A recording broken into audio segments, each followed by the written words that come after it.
오늘 이사야서 강의 제 37강입니다. 이스라엘의 흩어짐과 회복이라는 제목으로 오늘 하나님의 말씀을 선포하겠습니다. 우리 이제 계속해서 지금 이사야서가 1장부터 해서 벌써 이제 48장까지 왔는데요. 이 이사야서 48장에서는 이 흩어진 이스라엘이 흩어진 것에 대해서 하나님께서 왜 이들을 흩으셨는지 그리고 왜 다시 회복하시는지에 대해서 아주 간략하게 말씀하고 있습니다. 이사야서에서요, 여러분 계속 말씀하시는 게 뭐냐면 하나님의 진노입니다. 그러니까 우상 숭배와 하나님의 말씀으로부터 멀어진 이 백성에게 하나님께서 이제 참고 또 참다가 도저히 이들이 하나님의 말씀으로 돌이킬 수 없는 가망이 없는 그러한 상태로 갔을 때 이제 하나님께서 이들에게 진노의 심판을 주시는 거예요.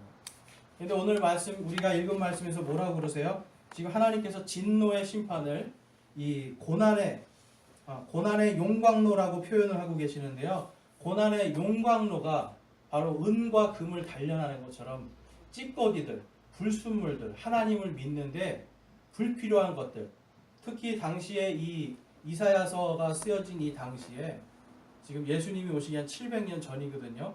이 당시에 이스라엘 사람들이 어떤 일을 했습니까? 바로 세상의 권력과 세상의 큰 제국들과 그리고 하나님 사이에서 양다리를 거치고 있었어요. 그러니까 양다리를 거치면서 필요할 때는 하나님을 찾고 또 필요할 때는 세상의 왕국들을 찾으면서 이들이 하나님 앞에 음녀, 바로 창녀와 같은 짓을 했다. 그것이 이 이사야서에서 말씀하시는 거예요. 그래서 이제 오늘은 이 하나님께서 왜 이스라엘을 흩으셨는지 그리고 다시 또 왜 회복시키시는지 그거에 대해서 한번 살펴보기 원하는데요. 우리 한번 48장 1절에서 4절 말씀 한번 보겠습니다. 48장 1절 말씀에 보면 오 야곱의 집이여 이 말을 들을지어다. 너희는 이스라엘이라는 이름으로 불리고 유다의 물들에서 나왔으며 주라는 이름으로 맹세하고 이스라엘의 하나님을 언급하되 진실함도 의로움도 없이 하는도다. 자, 이들이 지금 하나님을 찾아요. 그러니까 쉽게 말해서 신약 성경에 주여 주여 하는 자들이 다 하나님의 왕국에 가겠느냐는 예수님이 바로 이스라엘의 종교 지도자들한테 이야기하는 거예요. 그러니까 하나님을 전혀 모르는 사람들이 아니라 하나님을 충분히 아는 자들이에요. 그런데 지금 보면 하나님께서 이들에게 뭐라고 그래요? 그들 마음속에 진실함도 의로움도 없이 한다. 뭐만 있다는 거예요, 여러분? 껍데기만 남았다는 거예요. 신명기에 보면 하나님께서는 분명히 이들에게 너희들이 하나님의 말씀을 들으면 너희들은 나의 백성이 되고 하나님은 나는 너희와 함께 하겠다라고 약속을 하셨어요. 이 말을 뒤집어서 생각해 보면 뭐예요? 하나님의 명령을 어기고 하나님의 이 율법에 어긋나는 짓을 할 때는 하나님께서 어떻게 하시겠다는 거예요? 너희와 함께 하지만 반드시 징계를 내리시겠다. 하나님이 말씀하는 겁니다. 그래서 이 이스라엘이 지금 1절 말씀에서는 바로 진실함도 의로움도 없이 그냥 형식적인, 여러분 이게 오늘날 우리에게도 있는 모습일 수 있어요. 경건하고 뭔가 교회에서 열심히 하는 이러한 생활들을 해요. 경건한 것 같고 믿음이 많은 것 같은 생활들을 해요. 기도도 열심히 하고 하나님의 말씀도 열심히 읽습니다. 근데 당시에 여러분 이스라엘 사람들도 했어요. 열심히 말씀 읽고 기도도 우리보다 더 열심히 했어요. 그런데도 불구하고 이들에게는 껍데기밖에 없었다는 거죠. 그러니까 진실함이 없고 의로움이 없는 거예요. 우리 신약 성경에서 예수님께서 뭐라고 했어요? 하나님은 영이시니 예배하는 자가 영과 진리로, 그러니까 하나님께서 성령과 그리고 나의 영이에요. 영과 진리로 예배드리는 거예요. 그러니까 진리 안에서 내가 완전히 나의 삶을 다 드리면서 예배를 해야 되는 건데 그게 아니라 껍데기로만 하는 사람들이 당시에도 있었다는 거예요. 그러니까 예수님께서 오시기 지금 700년 전에 하나님이 한 번 더 이스라엘 백성에게 지금 경고하시는 거예요. 우리가 지난주에 배운 게 뭐예요? 그 경고로서 지금 오늘 말씀들은 이 고난의 용광로가 바로 이제 이 100년 뒤에 이 말씀이 쓰여진 약 한 100년 뒤에 바빌론이라고 하는 이 나라를 통해서 유대 왕국이 완전히 멸망합니다. 성전이 다 회파가 되고 성벽이 다 무너져요. 그런데 하나님께서 여러분 거기에 안 계셔서 무너지는 거예요? 아니에요. 하나님이 안 계셔서 성전이 무너지는 게 아니에요.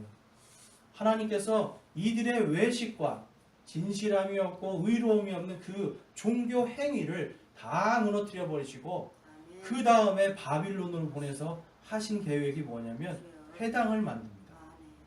그러니까 성경 말씀으로 다시 돌아가게 하시는 거예요. 그래서 그 전에는 유대인들이 회당이 없었어요.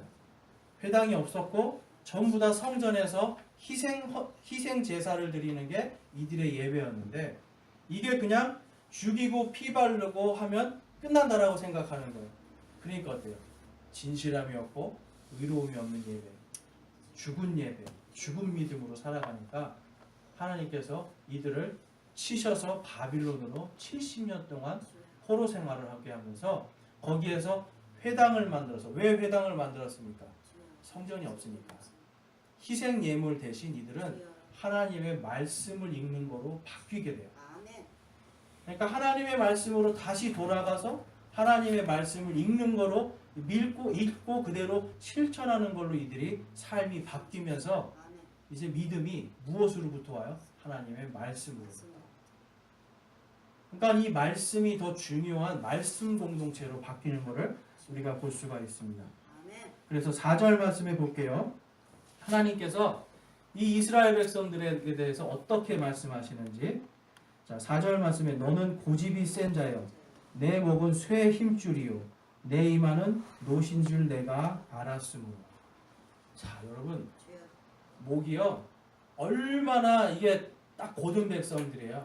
쇠심줄이라고 해요. 쇠심줄. 지금 하나님께서 그렇게 살아계심을 보여주시고 하나님께서 징계하시는 것을 수천 년 동안 보여주셨음에도 불구하고 이들은 목에 이 힘줄을 딱 넣고 진실함도 없고 의로움도 없는 그냥 종교적인 것으로 우리는 선택받았다, 우리는 하나님의 백성이다라고 하는 이 자만심으로만 꽉 차버리는 거예요.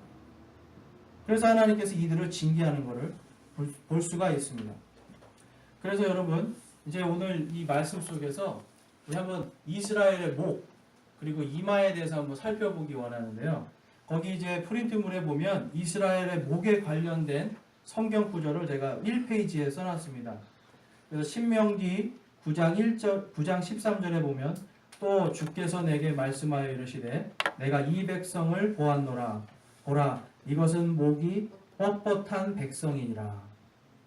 얼마나 뻣뻣하면 쇠 힘줄같이 뻣뻣하다라고 지금 이야기하는 거예요. 그와 똑같은 말을 지금 사도행전 7장에서 똑같이 이야기하고 있습니다. 목이 뻣뻣하고 마음과 귀에 할례받지 않은 자들아 너희가 항상 성령님을 거역하되 너희 조상들이 행한 것 같이 너희도 그렇게 행하는도다. 자, 700년이라는 이 70년 동안에 바빌론에서 포로 생활을 하면서 돌아와서 말씀으로 회복이 됐잖아요. 그런데 그 이후에 이들은 목이 다시 뻣뻣해져서 무슨 일을 벌입니까? 목이 뻣뻣해져서 이들이 외친 소리는 예수님을 십자가에 못 박으시옵니다.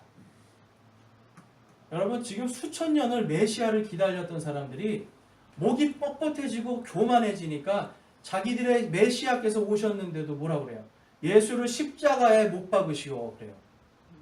심지어는 빌라도가 나는 이 사람에게서 아무런 죄를 못 찾았다 하는데 십자가에 못 박으시오 그러니까 빌라도가 뭐라 그래요? 손을 씻잖아요. 그렇죠? 나는 죄가 없다는 거예요. 근데 이 백성들이 거기서 한 가지 더 얘기하죠. 무슨 얘기를 해요? 그의 피를 우리에게 돌리십시오. 얼마나 교만한, 얼마나 뻣뻣한 목을 가진 백성입니다. 여러분 이 백성들이 이렇게 뻣뻣한 백성들이에요. 자, 근데 이제 오늘 말씀에 보면 그 밑에 보면 이제 이마에 관련된 성경 구절 했는데요. 거기 안 써놓은 건데 우리 신명기 6장 8절에서 9절 말씀에 가면 왜 이마와 그 손이 굉장히 중요한 거에 대해서 하나님께서 말씀하고 계세요. 찾으실 수 있는 분들은 한번 신명기 6장 가보겠습니다. 신명기 6장 신명기 6장 이제 4절은 우리가 잘 아는 것처럼 쉐마의 말씀입니다. 쉐마. 오 이스라엘아 들으라 주 우리 하나님은 한 주시니 너는 내 마음을 다하고 혼을 다하고 힘을 다하여 주 내 하나님을 사랑하라 라고 얘기해요. 그런데 이제 이 말씀을 어디에다가 두라고 얘기하시면 8절 말씀 우리 찾으신 분들 함께 읽어보겠습니다. 너는 또 그것들을 내 손에 메어 표적으로 삼고 내 눈 사이에 두어 이마에 표로 삼으며. 자, 여러분 이마에 지금 말씀을 두라고 하는 이유가 뭐예요? 이거는 순종입니다, 여러분. 순종. 그러니까 나의 여기서 보면 아까 우리 4절 말씀에서 이마를 노수로 만든다는 건 뭐냐면 순종하지 않고 지금 하나님께서 인치심을 내가 받지 않겠다라고 노수를 쳐버리는 거예요. 그러니까 노쇠를 달아가지고 하나님을 대적하는 그 모습을 지금 성경에서 그렇게 표현을 한 거예요. 이마는 노수로. 이것에 대해서 지금 이제 여러분 아셔야 되는 게 이스라엘 사람들은 지금도 어디에다가 하나님 지금 오늘 좀 전에 읽은 신명기 6장 4절 그리고 5절 말씀을 어디다가 매요? 손에다가 매요. 손에다. 그리고 또 어디에다 매요? 이마에다 매요. 실제로 보면 이마와 손에 이렇게 상자를 만들어서 그 안에 하나님의 이 쉐마 말씀을 넣고 주야로 묵상을 합니다. 그러니까 이것을 메고 이 토라라고 하는 이 모세오경을 읽는 거예요. 1년 내내. 1년 내내 하나님 말씀 읽어요. 그리고 그 다음에 또 읽고 평생을 그러니까 뭐 예를 들면 이 사람들 한 15세, 우리나라는 15세, 그들 나이로는 13세예요. 그때 성인이 되면 그때부터 약 50년을 내가 살다 죽는다. 그러면은 50번을 이 모세오경을 다 읽는 거예요. 심지어는 50번 모세오경뿐만 아니라 다른 예언서들, 역사서까지 이들은 최소한 20번 이상을 읽고 살다가 죽어요. 그러니까 성경을 엄청나게 읽고 많은 것들을 했는데도 불구하고 결국은 이들이 다시 진실함이 없고 신실함이 없는 외식하는 자들로 빠지면서 예수님이 오셨을 때 예수님은 십자가에 다시 못 박아버립니다. 그러니까 예수님이 다시 오신 거는요, 여러분 바빌론으로 포로로 가게 하고 그렇게 고생을 해도 회복시켜도 이들은 다시 돌아가니까 이제 마지막으로 완전한 하나님의 왕국을 회복하기 위해서 예수님이 오신 거예요. 그 예수님의 십자가의 그 보혈의 피와 그 다음에 부활하심을 통해서 이제 유대인에게 있었던 그 구원의 길이 온 세계로 모두 이게 펼쳐지면서 이 세상 모든 민족들이 구원을 받을 수 있는 구원의 길이 딱 열려버립니다. 그러니까 어떻게 보면 이스라엘이 진노를 받고 이스라엘 하나님의 징계를 받는 게 사실 우리 이방인들에게는 복이에요. 이방인들을 위해서 이들이 징계를 받는 겁니다. 그래서 우리가 성경을 볼 때 이스라엘에 대해서 잘 살펴보아야 돼요. 특별히 요한계시록은 여러분 누구를 위해 쓴 책이에요? 요한계시록은 이스라엘을 위해서 씁니다. 이스라엘 민족들이 여러분 요한계시록을 읽잖아요. 그리고 에스겔서나 이사야서 그리고 예레미야서를 읽잖아요. 그럼 이들의 마음속에 예수께서 이미 오셨구나라는 걸 이들이 알게 돼요. 근데 이들이 지금 신약 성경을 읽지 않기 때문에 그것을 모르고 살아가고 있습니다. 자, 에스겔서 9장 말씀 보겠습니다. 우리 프린트물에 있는 거 에스겔서 9장 4절 말씀에 보면 주께서 그에게 이르시되 그 도시의 한가운데 곧 예루살렘의 한가운데를 지나가며 그것의 한가운데서 이루어지는 모든 가증한 일로 인하여 탄식하고 울부짖는 사람들의 이마에 표를 찍으라 하시니라. 이마에 지금 이 표를 찍은 사람들은 어떻게 돼요? 구원받는 거예요. 이 표를 받지 않는 사람들은 사륙당하게 되는 이 처지에 놓여 있었는데 지금 그 이마에 표를 찍으라라고 지금 말씀해요. 근데 이것과 굉장히 유사한 말씀이 요한계시록 7장, 9장, 13장, 14장, 17장, 20장, 22장 계속해서 지금 이스라엘 민족들에게 이 이마에 이 하나님의 인치심에 대한 이야기가 계속 나옵니다. 그 중에서 우리 9장 4절 말씀에 보면 자, 요한계시록 9장 4절이에요. 또 그것들이 땅의 풀이나 푸른 것이나 나무는 하나도 해하지 말고 오직 이마 안에 하나님의 인이 없는 그 사람들만 해하여야 한다는 명령이 그들에게 내려집니다. 하나님의 진노의 명령을 받은 이 천사들이요, 가서 지금 이스라엘 땅에 있는 사람들을 죽이는데 어떤 사람들만 지금 죽이라고 나와 있어요, 여러분? 하나님의 인이 없는 사람들. 근데 여러분, 이게 성경에 보면 엄청난 재앙이기 때문에 이스라엘만 당하는 게 아니라 지금 구원받지 못한 많은 사람들이 이거를 같이 당하는 거예요. 그러니까 하나님의 인치심이 없으면 죽는 거예요, 여러분. 자, 그 다음에 22장 3절에서 4절 말씀해 보면 다시는 저주가 없으며, 이제 이거는 이제 완전히 하나님의 왕국이 회복된 상태예요. 이 땅에 지금 천년 왕국이 세워지고 하나님의 왕국이 완전히 세워진 다음에 요한계시록 22장 3절에서 4절 말씀해 보면 다시는 저주가 없으며 오직 하나님과 어린 양의 왕자가 그것 안에 있으리니 그분의 종들이 그분을 섬기며 그분의 얼굴을 볼 것이요 그분의 이름이 그들의 어디에요? 이마 안에 있으리라. 예수 그리스도의 이름이 이마 안에 있는 자들만 지금 하나님의 왕국으로 들어갈 거라고 요한계시록에서 말씀하는 거예요. 그러니까 이 요한계시록에 나와 있는 대환란 있잖아요. 엄청난 이 환란 속에서 지금 우리 교회는 환란이 있기 전에 하나님께서 교회에 있는 성도들은 진노에 들어가지 않게 하겠다고 약속하셨어요. 그러니까 교회는 진노가 있기 전에 들림받아 올라가고 그 다음에 인치심이 없는 자들은 어떻게 돼요?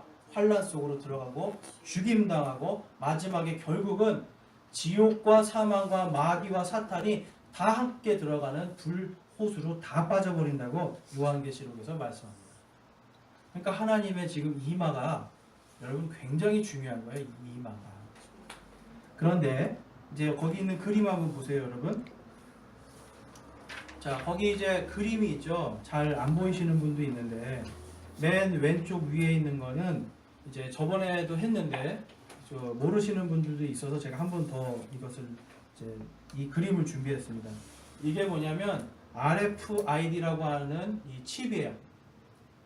이제 이거를 지금 그 미국에서 월마트 같은 데 가면 어떻게 하냐면 손에다가 박아요. 그리고 이마에다가 넣어요. 그래서 월마트에 딱 들어가는 순간 월마트에 있는 이 지금 이제 시범적으로 하고 있대요. 약국에서 이 사람이 무슨 약이 필요한지가 곧바로 컴퓨터로 들어갑니다. 그래서 그 약이 딱 조제가 돼서 나와요. 월마트 들어가는 순간부터. 그러니까 뭐예요? 그리고 이것을 통해서 결제가 다 돼요. 그러니까 지금 성경 말씀에 거기에 보면 요한계시록 거기에 13장에 이런 말씀이 있어요. 13장 17절 말씀. 그 표나 그 짐승의 이름이나 그의 이름의 숫자를 가진 자 외에는 아무도 사거나 팔지 못하게 하더라라고 이야기해요. 근데 그걸 어디에 넣는다고요? 16절에 오른손 안에나 이마 안에. 자, 우리 이마에요, 여러분. 예수 그리스도의 이름이 들어가야 돼요. 예수 그리스도의 그 인이 쳐져야 되는데 그게 아니라 여기에 지금 뭐가 들어가요? 사고 팔고 먹고 사는 육적인 것, 세상에서 이거 없으면 살 수 없는 것. 그러니까 하나님을 의지하는 게 아니라 바로 적그리스도 마귀를 의지하는 거를 이마에 심는 거예요. 손에 심는 거예요. 그런 자들은 지금 하나님께서 뭐라고 그래요? 이러한 자들이 바로 진노에 들어가는 자들이고 영원히 구원받지 못한다고 요한계시록에서 말씀해요. 거기 있는 그림 한번 보겠습니다. 지금 이제 위에서 가운데 있는 거는 뭐냐면 안면 인식 기능이에요. 이제 여러분 중국은요 어느 정도냐면 콘서트장 막 큰 콘서트를 하잖아요. 그러면 거기에 안면 인식기를 다 달아요. 그래서 유명한 가수 공연 때마다 한 2,000명씩 범죄자를 다 잡아낸 거예요. 안면 인식 그냥 딱 뜨면 바로 컴퓨터에 범죄 전력이 쫙 나와버리는 거예요. 그런데 이 RF 칩도 마찬가지예요. 이게 이제 박히면 사람이 어디를 가든지 다 추적할 수가 있고 범죄 전략이면 뭐 다 나오게 되는 거예요. 그 다음에 그 위에서 세 번째 지금 스웨덴에서 실제로 지금 시도하고 있는 겁니다. 손에다 칩을 넣어요, 여러분. 칩을 넣어서 지하철이나 버스를 탈 때 손을 대고 그냥 타는 거예요. 그런데 이 기술이 옆에 그 밑에 있는 그림 보세요. 지금 어떻게 돼 있어요? 이거는 약간 문신처럼 이렇게 살짝 찍어주는 거예요. 이거는 컴퓨터 지금 반도체가요, 여러분. 요즘에 뭘로 만들어지냐면 사람의 살로 만들어져요. 내 살로. 그러니까 살로 반도체를 만들어서 이식을 시켜버리면 이걸로 크레딧 카드를 대신할 수 있는 시대가 됩니다. 그러니까 여러분 지금 이거를 어디다 받아요? 손에 받고 이마에 받죠? 이게 여러분 굉장히 중요한 게 뭐냐면 지금 미국에서도 크리스찬들이 이거 안 받겠다고 막 항의를 하거든요. 그런데 분명히 하나님의 말씀에 써 있는데도 불구하고 이러한 것들을 이제 앞장서서 최첨단 기술을 나가는 이런 사람들, 주도하는 사람들이 누구예요? 유대인들이에요. 이 땅의 최첨단 과학이나 이런 IT 기술을 이끌어 나가는 사람들은 바로 다 유대인들이에요. 이 사람들은 여러분 이러한 하나님의 말씀에 어떻게 정면으로 대적하는 거거든요. 그게 이제 마지막 때에 이들이 바로 하나님의 이 용광로에서 단련돼서 진짜 예수 그리스도를 믿는 사람들, 메시아를 기다린 사람들만 구원받는 역사가 이제 일어나게 됩니다. 그게 바로 이 7년의 대환란입니다. 자, 그 다음에 그 뒷장으로 넘어가 보실게요. 자, 그 뒷장 넘어가시면 이제 그 앞쪽에 있는 요한계시록 19장 20절 말씀만 제가 한번 읽어볼게요. 짐승이 잡히고 또 그 앞에서 기적을 행하던 거짓 대언자도 그와 함께 잡혔는데 그는 짐승의 표를 받은 자들과 그의 형상에게 경배하던 자들을 기적들로 속이던 자들아 이 둘이 산채로 유황으로 불타는 불호수에 던져지고라고 이야기하면서 마지막 때에 이제 이렇게 하나님의 말씀에 분명히 받지 말라라고 써 있는데도 받는 자들이 그 불호수로 던져지는 것이 나와 있습니다. 여러분 지금 젊은이들 중에요. 성경 말씀대로 이거 받으면 안 된다는 걸 아는 사람들이 있어요. 근데 여러분 안다고 이걸 안 받을까요? 그렇지 않아요. 알아도 예수 그리스도를 믿지 않으면 다 받게 되어 있습니다. 심지어는 예수 그리스도를 믿는다고 말을 하지만 예수 그리스도를 믿는다고 해도 아까 말한 것처럼 진실함과 신실함이 없는 껍데기들은 그 당시에 남아있게 되거든요. 이러한 사람들, 믿지 않는 사람들이죠. 믿는다거나 믿지 않는 사람들은 다 받게 돼 있어요. 왜냐? 이게 없으면 살 수가 없습니다. 그래서 하나님께서 이 7년의 환란 동안 이걸 받지 않은 자들만 살려주겠다고 약속하죠. 그러니까 그때는 엄청난 사륙이 있을 걸 우리가 알 수가 있습니다. 자, 두 번째로 이제 볼게. 이스라엘을 단련하는 고난의 용광로입니다. 고난의 용광로. 여러분 이제 9절 말씀 48장 9절 말씀 10절 말씀 보면 내 이름을 위하여 내가 분노하기를 더디하며 내 찬양을 위하여 내가 너를 참고 끊어버리지 아니하리라. 보라 내가 너를 단련하되 은과 함께 단련하지 아니하고 너를 고난의 용광로 속에서 택하였노라라고 말씀하죠. 자, 이게 여러분 엄청난 하나님의 은혜예요. 죄를 짓고 하나님 앞에 불순종해도 하나님께서 너희를 선택한 그거를 끊어버리지 않겠다고 약속하십니다. 끊어버리지 않고 대신 무엇 속으로 던져요? 그 용광로 속으로 던져요. 고난받게 하나님께서 해주시는 거예요. 왜요? 믿음을 위해서. 진짜로 믿고 구원받을 사람들. 고난의 용광로 속에 던져졌는데도 이렇게 하나님의 말씀에 써 있는데도 불순종하고 니네가 안 믿겠느냐 하는데 안 믿는 사람들이 생깁니다. 안 믿는 사람들이 생겨요. 그것이 지금 하나님께서 마지막에 단련시키는 고난의 용광로입니다. 그래서 에스겔서 22장 15절 말씀에 내가 너를 이교도들 가운데로 흩으며 그 나라들에 흩어버리고 내게서 내 더러움을 취하여 소멸시키리라 라고 말씀하면서 이 말씀이 예수님이 돌아가시고 40년 뒤에 그대로 이루어집니다. 이방인들 나라로 다 흩어져 버리죠. 70년대 이 AD 70, 그러니까 기원 후 예수님 태어나시고 70년이 됐을 때에 바로 이 로마의 타이투스 장군이라는 사람이 와서 이 예수님이 예언하셨잖아요. 성전에 돌 하나도 남겨지지 않고 다 회파된다. 실제로 그 일이 일어납니다. 그래서 성전이 다 없어졌어요. 그리고 성벽들도 다 없어지고 그러면서 이스라엘은 완전히 망해서 전 세계로 다 흩어져 버립니다.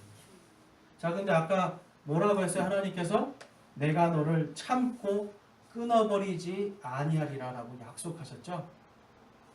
하나님은요, 여러분 완전한 분이기 때문에 이 약속을 지켜야 됩니다. 하나님께서 약속을 언제 지키셨어요, 여러분? 하나님께서 1948년도에 그 약속을 지키는 거예요. 그래서 1968년도에 예루살렘이 회복되면서 이제는 하나님께 이제 마지막 때에 진짜 용광로, 진짜 고난의 용광로가 남아있는 시대가 바로 이 시대입니다.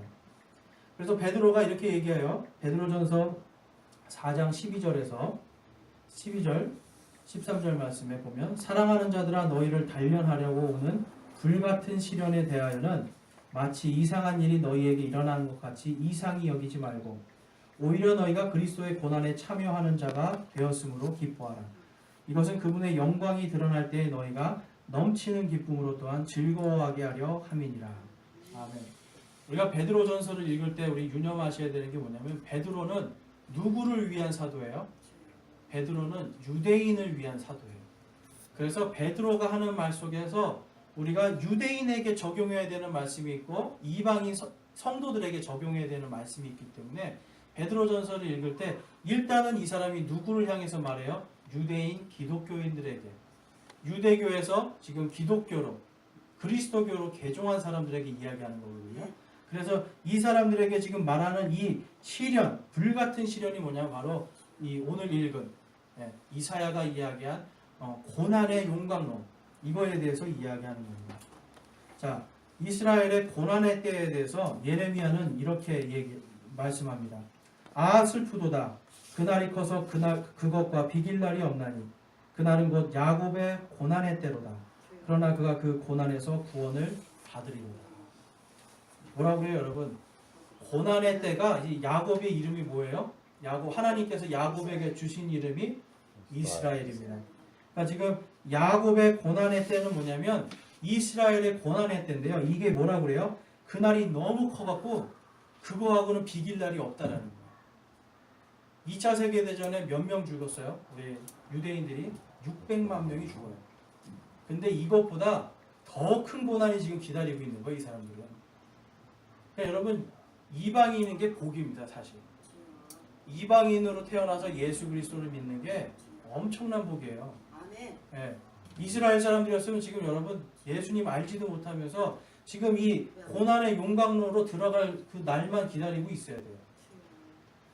이거에 대해서 예수님께서 이렇게 말씀하시죠. 마태복음 24장 21절에서 그때에 큰 환란이 있으리니 세상이 시작된 이래로 이때까지 그런 환란이 없었고 이후에도 없으리라 라고 말씀하면서 예레미야가 말했던 그것과 비길 날이 없다라는 것을 지금 한 번 더 예수님이 마지막 때, 지금 24장은 뭐냐면 마지막 때 일어날 일들에 대해서 제자들이 물어본 거거든요. 그러니까 이 시대의 마지막 때 일어날 현상이 무엇입니까? 라고 예수님의 제자들이 묻자 예수님이 그 큰 환란이 있으리니 세상이 시작된 이래로, 그러니까 전무후무하다는 거야. 큰 환란이 이렇게 큰 환란이 없다라고 지금 예수님이 말씀합니다. 그래서 여러분 이제 요한계시록에서 유대인이 몇 명이 구원받는다고 나와요? 14만 4천 명. 자, 지금 여러분 지금 그 이스라엘 땅에 몇 명이 살고 있는지 아세요? 1,000만 명 이상이 살고 있어요. 근데 요번에도 보니까 지금 또 어떤 TV에 보니까 인도에서 문하세 지파라는 사람들을 찾아냈어요. 그러니까 흩어진 이스라엘 사람들 속에서 자기네가 문하세 지파라고 하는 사람들, 그 사람들이 지금 벌써 몇천 명이 다시 다 백투 예루살렘에서 다 예루살렘으로 들어갔어요. 올해도 한 몇백 명 들어갈 거라고 얘기하더라고요. 그런데 이제 많은 성경학자들이 이 11조 있잖아요. 11조가 뭐냐면 이제 이스라엘의 남은 자를 상징한다라고 이렇게 학자들이 이야기하거든요. 그러니까 14만 4천 명의 그러니까 10분의 1이에요. 14만 4천 명이. 그래서 그러니까 이거는 정확한 게 아닙니다. 여러분 그렇게 믿으시라는 게 아니고 그 땅에 만약에 1,400만 명 정도 사람이 되면 정말 그때 마지막 때가 될 수도 있는 거예요. 근데 하나님의 때는 아무도 알 수 없기 때문에 우리는 기도할 뿐이죠. 그들이 구원받을 수 있게 해달라고. 네. 근데 14만 4천 명이 이 정말 작은 숫자만이 어떻게 돼요? 단련돼서 찌꺼기들, 외식하는 자들, 진실이 없고 진실되지 않고 신실하지 않은 믿음 가진 자들은 다 걸러지는 거예요. 다 걸러지고 진짜로 예수님을 믿고 진짜로 메시아를 기다린 이들 14만 4천 명만 구원받는다고 요한계시록에서 이야기하는 겁니다. 그래서 그것을 위해서 지금 하나님이 저 땅에 이스라엘을 다시 세우신 거예요. 그러니까 약 1900년 만에 예루살렘이 다시 회복이 되는 거예요. 이거는 하나님께서 뭐라고 했어요? 내가 너희를 끊어버리지 않겠다라고 약속하신 그 약속을 신실하게 지금 실천하고 있는 겁니다. 그래서 이스라엘의 회복에 대한 예언은요, 이 48장 11절, 12절 말씀인데요. 한번 읽어보겠습니다. 이사야서 48장 11절, 12절, 11절에서 22절 말씀인데 11절 말씀. 내가 나를 위하여 곧 나를 위해 그것을 행하리니 어찌 내가 내 이름을 더럽히리요. 나는 내 영광을 다른 자에게 주지 아니하리라. 오 야곱아 내가 부른 자 이스라엘아 내 말에 귀를 기울이라. 나는 그니 나는 처음이요 또 나는 마지막이니라. 여러분 신약 성경에서는 누가 처음이요 누가 마지막이시죠? 바로 예수 그리스도께서 처음과 나중 알파와 오메가라고 말씀해요. 그런데 이 약속이 뭐냐면 바로 하나님께서 누구를 위해서? 나의 영광을 위해서. 내가 부른 그 백성들이 완전히 멸망해서 끊어지는 것이 아니라 하나님께서 내가 끊지 않겠다라고 약속하신 그 약속을 나의 영광을 위해서. 여러분 이때 지금 이 시대에 아직도 로마 제국은 다시 일어나지 못했습니다. 이 땅에 모든 과거에 영광을 가졌던 나라들은 다 어떻게 돼요? 여러분 멸망했어요. 그리고 다시 서지 못했어요. 그리스가 지금 어떻게 살아요, 여러분? 이 사람들 국가 부도가 나버리잖아요. 이탈리아도 마찬가지. 국가 부도가 날 정도로 이렇게 못 사는 나라가 돼버려요. 그런데 지금 이스라엘은 어때요, 여러분? 전 세계에서 돈 제일 많은 사람들이 이스라엘이죠. 하나님께서 마지막 때 자신의 영광을 위해서 지금 이들이 악함에도 불구하고 하나님이 이들을 지금 이끌어가고 계시는 거예요. 그래서 지금 이스라엘의 회복에 대한 구절들이 제가 마태복음, 마가복음, 예레미야서, 에스겔서, 이사야서 49장 12절 말씀까지 쭉 써놨는데요. 사실 이거보다 더 많아요. 전체 이 이스라엘에 대한 예언의 3분의 2는 전부 다 언제 이루어질까 하면 예수님께서 다시 오실 때 재림 때 이루어질 예언이 3분의 2가 돼요. 그러니까 초림보다 엄청나게 많은 양이 지금 예수님의 재림 때 이루어질 이스라엘의 심판과 회복에 대해서 이야기하고 있는데 우리 한번 이사야서 그 중에서 먼저 한번 읽어보겠습니다. 마태복음 24장 31절 말씀 우리 한번 함께 읽어보겠습니다. 그가 큰 나팔 소리와 함께 자기 천사들을 보내리니 그들이 그의 선택받은 자들을 하늘 이 끝에서 저 끝까지 사방에서 함께 모으리라 라고 말씀해요. 근데 이사야서 49장 12절 말씀 볼게요. 보라 이들은 먼 곳에서 오며 보라 이들은 북쪽과 서쪽에서 오고 또 이들은 시님 땅에서 오니라. 여러분 이 말씀에서 보면 지금 어디에서 데리고 온다고 해요? 먼 데서 데리고 오는데 북쪽과 서쪽 그리고 시님 땅. 이 시님이라는 땅은 시님이라는 이름이 히브리어로 보면 아주 먼 땅인데 많은 학자들이 이 시님 땅이 어디라고 그래요, 여러분? 중국이라고 이야기합니다. 중국. 이거는 이제 학자들의 이야기인데요. 이제 그거는 진짜 예수님이 와 보셔야 아는 거니까 여러분들이 그냥 학자들이 하는 얘기라고 참고하시면 돼요. 근데 제가 거기 지금 그 그림을 놨죠. 그래서 위에 3개 중에 맨 왼쪽에 있는 건 뭐냐면 거기 숫자가 빨간색으로 3군데가 표시가 되어 있어요. 이게 뭐냐면 지금 인도에 살고 있는 유대인 정착촌들입니다. 그러니까 유대인들이 살고 있는 곳이 하나, 둘, 3곳이에요. 네. 지금 여러분 인도에 유대인들이 살고 있어요. 그 다음에 가운데 있는 사람들이 뭐냐면 유대교의 랍비들인데 지금 이게 뭐냐면 러시아 말로 번역된 그 유대교의 이 율법서를 지금 러시아에서 이렇게 우리가 이렇게 번역했습니다라고 이렇게 해서 하는 그 회견장이에요. 그러니까 지금 러시아에 있는 북쪽이죠. 러시아에 있는 유대인들이 엄청나게 많은 숫자가 있어요. 그 다음에 그 왼쪽 오른쪽 맨 끝에 보면 여기가 이 거리가 어디냐면 이게 중국입니다. 중국에 가면 이 카이펑 주이시라고 해서 이 카이펑이라고 하는 이 동네에 사는 유대인들 정착촌이에요. 근데 여러분 이 유대인들이요 어디까지 와 있어요 지금? 지금 한국 베이징 근처까지 와 있죠. 근데 이 러시아의 유대인들이 사는 자치구가 어디 있냐면 바로 우리나라 위쪽에 만주 바로 옆에 이 유대인 자치구가 아예 있습니다. 그러니까 유대인들이요 지금 여러분 엄청나게 멀리까지 지금 다 흩어져 버린 거예요. 하나님께서 이렇게 다 흩으셨는데 어디에서까지 데리고 오신다고 그래요 지금? 네, 땅의 맨 끝, 그렇죠? 그러니까 지금 뭐 서쪽에 중국 땅에서부터 다 데리고 오고 서쪽에 이 유럽에 있는 그리고 북쪽에 있는 러시아에 있는 이러한 모든 유대인들을 다 끌어모아요. 그리고 심지어는 에티오피아랑 이집트에 있는 유대인들도 다 데리고 오십니다. 그러니까 하나님께서 마지막 때가 되면 이제 다 그리로 오게 다 모으시는 거예요. 왜 그래요? 하나님의 약속을 위해서. 그 밑에 보면요, 여러분 이제 우리가 아까 봤던 것처럼 그 사람들 얼굴 그림이 있습니다. 여기에 보면 이제 페이스북이라는 거 아시죠, 여러분? 페이스북. 그 젊은 사람들이 많이 하는 건데 그거를 만든 마크 저커버그 이 사람도 유대인이에요. 그 다음에 구글 만든 사람 세르게이 브린 러시아 사람이죠. 러시아계 유대인이에요. 그 다음에 여러분들이 잘 아는 빌 게이츠 유대인입니다. 그리고 더스틴 호프만 유대인이에요. 축구선수 누구죠? 베컴도 유대인이에요. 지금 이 시대에요, 여러분. 조금만 유명하면 유대인들이 굉장히 많아요. 네. 근데 이들이요, 여러분, 우리는 다 머리가 좋아서라고 생각을 해요. 머리가 좋아서 이들이 되는 게 아니에요.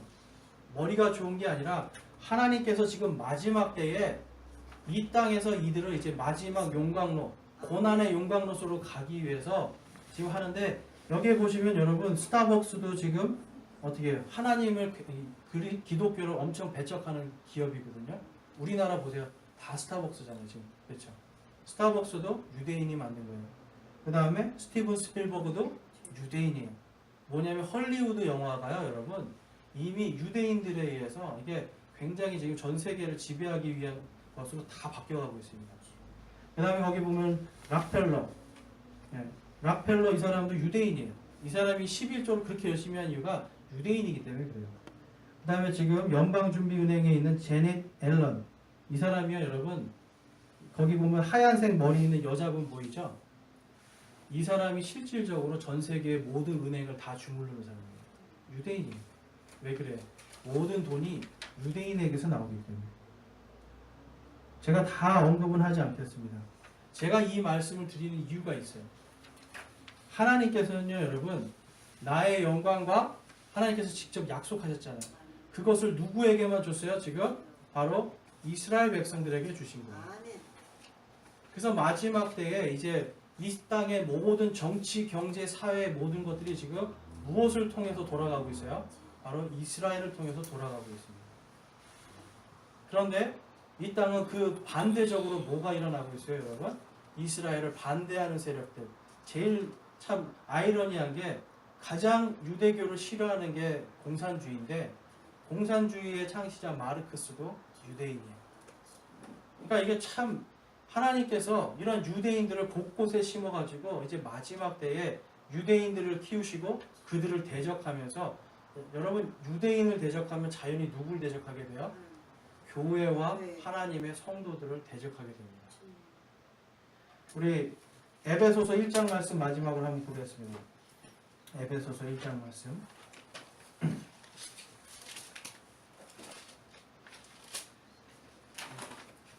에베소서 1장 13절 말씀. 이거는 에베소서는 이거 이방인 교회에게 주시는 말씀이에요. 에베소서 1장 13절 14절 말씀이에요.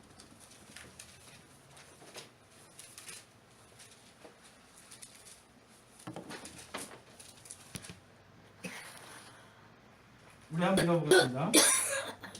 너희도 진리의 말씀 곧 너희의 구원 복음을 든 뒤에 그분을 신뢰하였고 너희가 믿은 뒤에 또한 그분 안에서 약속의 저 거룩하신 영으로 봉인되었느니라. 이 영께서는 값주고 사신 그 소유물이 구속을 받을 때까지 우리의 상속 유업의 보증이 되사 그분의 영광을 찬양하게 하시느니라. 아멘. 여기에 지금 인이라고 하죠. 봉인. 이 봉인과 지금 이사야서에서 말씀하시는 이 인이 같은 인입니다. 예수 그리스도로 이마에 인 받은 사람들은 지금 하나님께서 뭐라고 말씀하시는 거예요? 약속의 저 거룩하신 영으로 봉인되었는데요. 이 영께서는 값주시고 사신 그 소유물이 바로 우리 이방인 성도들이에요.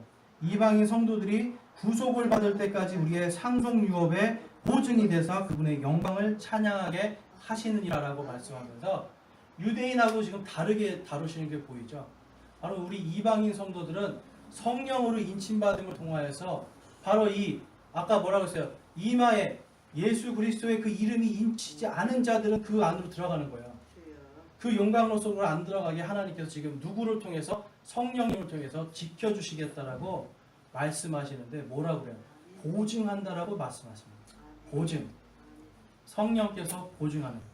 그래서 여러분 요즘에 마지막 시대에 어떤 복음이 나와요? 지금 갈라디아서에서 말씀하는 다른 복음, 믿음이 아니라 행위로 구원받는 것. 내가 착한 일하고 교회에서 무언가 하는 것으로 그것으로 구원받는 이 다른 복음들이 선포되고 있는데 그리고 뭐예요? 예수님을 믿으면 복받고 이 땅에서 잘 살고 무언가 더 높은 지위, 좋은 걸 누리는 거로 이야기하고 있는데 성령은 전혀 그걸 이야기하고 있지 않습니다. 오히려 성령님을 통해서 하나님의 왕국은 의와 화평과 기쁨인데 뭐라 그래요? 먹는 것과 마시는 것에 있지 않다라고 로마서 14장에서 말씀해요. 그러니까 우리는 이러한 땅에서의 복이 아니라 이제 하나님께서 마지막 때 이스라엘을 다루시고 그 다음에 우리 이방인 성도들을 다루실 예수 그리스도의 그 재림을 소망하면서 그 재림의 소망, 부활의 소망과 기쁨으로 살아가야 될 줄로 믿습니다. 그래서 오늘 이 이사야 말씀 여러분 집에 가서 다시 한번 보시면서 하나님께서 주시는 이 이스라엘에 대한 진노, 또한 은혜, 우리 이방인 성도들에게 주시는 엄청난 이 은혜, 우리 감사하면서 또 이번 한 주 남은 한 주를 살아가시길 주님의 이름으로 축원합니다.